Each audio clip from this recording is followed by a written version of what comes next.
Inilah sosok penumpang asal Palestina yang viral di media sosial setelah dipeluk pramugara Indonesia dan diberikan dukungan. Belum lama ini sebuah video yang menunjukkan pramugara maskapai penerbangan memeluk seorang lelaki asal Palestina hingga videonya viral di media sosial. Dalam sesi pelukan itu, sang pramugara berkomunikasi menggunakan bahasa Arab dengan pria Palestina tersebut. Sang pramugara tampak memberikan dukungan moral pada pria Palestina dengan wajah seperti menahan tangis. Sementara itu, pada kolom komentar unggahan video tersebut, terungkap bahwa si penumpang yang bernama Mahmud Abdalal bukan orang sembarangan. Saat ini, Mahmud Abdalal sedang tinggal di Indonesia.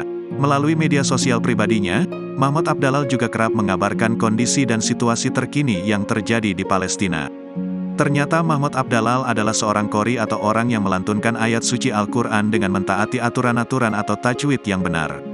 Mahmud Abdalal ternyata juga seorang filmmaker travel.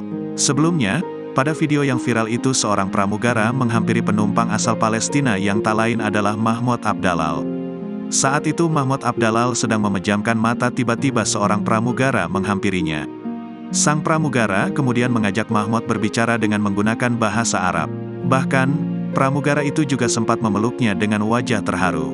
Ketika dia tahu saya orang Palestina, dia langsung datang ke tempat kursi saya, kemudian dia bertanya kepada saya pakai bahasa Arab bagaimana kegiatan saudara kita di Palestina, dan katanya sedih sekali melihat saudara kita dalam kegiatan seperti ini, tulis Mahmud dalam unggahan TikTok-nya.